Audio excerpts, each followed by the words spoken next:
Hi అండి అందరికీ. చూడండి, ఏంటా ఈ రైస్ ఐటమ్ అనుకుంటున్నారండి? దమ్ బిర్యానీ అండి. మీకు టైటిల్ చూస్తే తెలుస్తుంది కదండి. చక్కగా దమ్ బిర్యానీని మనం ఎంతో ఈజీగా తయారు చేసుకునే పద్ధతి మీకు చూపిస్తాను చూడండి. దానికి కావలసిన పదార్థాలు కానీ అలాగే తయారు చేసే విధానం కూడా మీకు నేను చూపిస్తాను.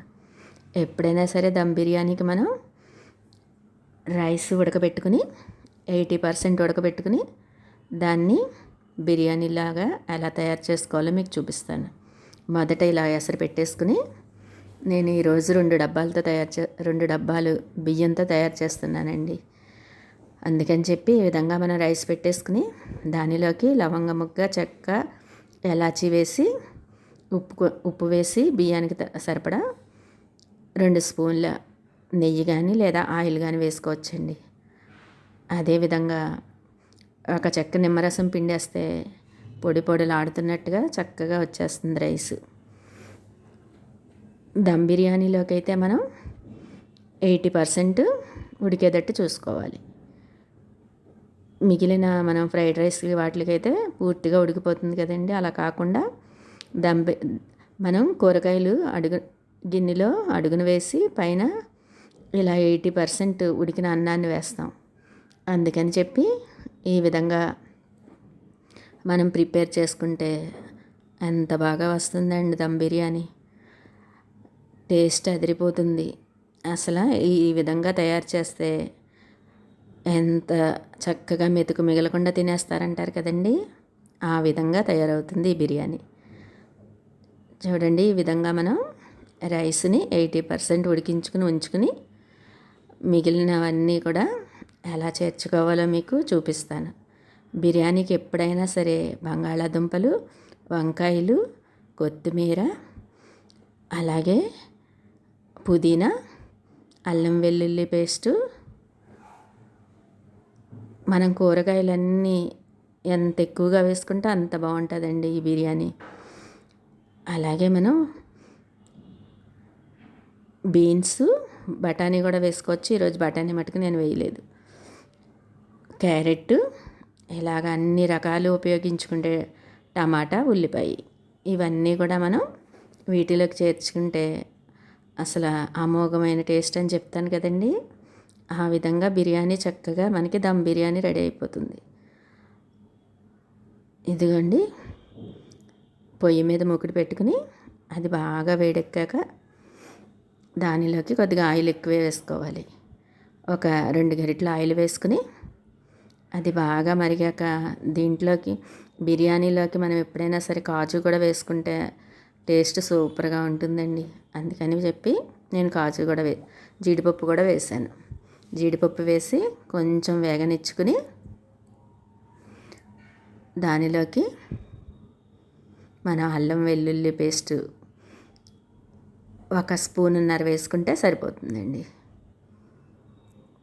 అల్లం వెల్లుల్లి పేస్ట్ వేసాక ఒక్కో కూరగాయ మనం దీంట్లోకి చేర్చేసుకోవాలి.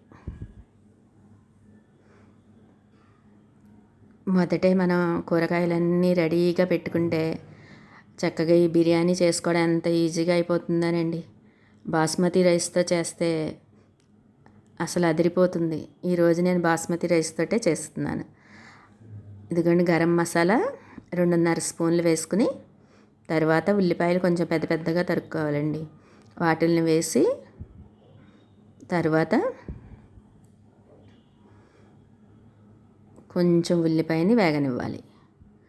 అలా వేగాక పచ్చిమిర్చి వేసి పచ్చిమిర్చిని చీలికల్లా కట్ చేసి వేసి తర్వాత అప్పుడు మనం ఇదిగోండి క్యారెట్ వేసేవాలి. క్యారెట్ ముక్కల్ని కూడా ఎప్పుడైనా సరే బిర్యానీకి ఇలా ముక్కలు కట్ చేసుకున్నప్పుడు కొంచెం పెద్ద పెద్దగా కట్ చేసుకుంటే బాగుంటుందండి.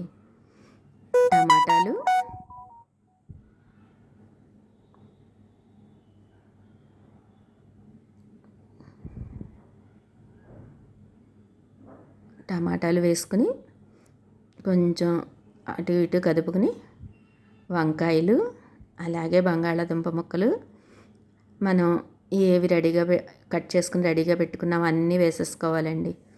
ఇంకా వేసుకుంటే మనం బీన్స్ వేసుకోవచ్చు, పచ్చి బఠానీలు వేసుకోవచ్చు. అవి కూడా బిర్యానీకి ఎన్ని రకాలు వేస్తే అంత సూపర్ టేస్ట్ వస్తుందండి.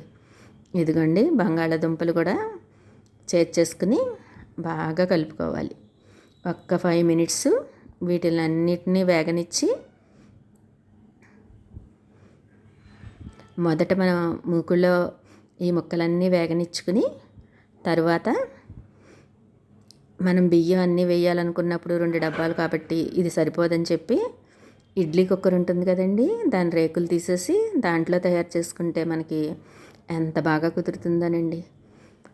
ఇగోండి మనం ఈలోపు ఒక 2 స్పూన్లు కారం, ఒక అర స్పూను పసుపు, ఒక 2 స్పూన్లు గరం మసాలా, అల్లం వెల్లుల్లి పేస్టు, ఉప్పు, పసుపు వీటిలన్నిటిని వేసేసుకుని ఒక బౌల్లోకి దానిలోకి పెరుగు వేసి బాగా కలబెట్టాలండి. బాగా కలబెట్టుకుని ఆ పేస్ట్ ఉంచుకోవాలి. తర్వాత చెప్పాను కదండి, దలసరి గిన్నె అయినా పెట్టుకోవచ్చు, లేదా ఇలాగ ఇడ్లీ కుక్కర్ని పెట్టేసుకుంటే మనకి ఫ్రీగా ఉడకడానికి కలబెట్టుకోవడానికి చాలా బాగుంటుంది. ఫస్ట్ మనం ముక్కలన్నిటిని వేపుకున్నాం కదండి, వాటిని వేసేసి ఈ ముక్కలకి తగినంత ఉప్పు వేసుకోవాలి. తర్వాత ఇప్పుడు మనం పేస్ట్లా తయారు చేసుకున్న దాంట్లో కూడా కొంచెం ఉప్పు చేర్చుకోవాలి. అలాగా 3 రకాలుగా చేర్చుకుంటే మనకి టేస్ట్ ఎంతో బాగా వస్తుందండి. ఇదిగోండి లోపు చెప్పాను కదా మీకు బియ్యం ఎలా ఉడకనివ్వాలో 80% ఉడకనిచ్చుకుని ఆ నీరంతా తీసేసి ఇదిగోండి రైస్ అంతటిని మొదట మనం కూరగాయల ముక్కలన్నిటి మీద వేసి తర్వాత పెరుగులో ఉప్పు, పసుపు, కారం, అలాగే గరం మసాలా, అల్లం వెల్లుల్లి పేస్ట్ కలిపిన పెరుగుని వేసి ఒక లేయర్ లాగా తర్వాత రైస్ వేసేవాళ్ళండి.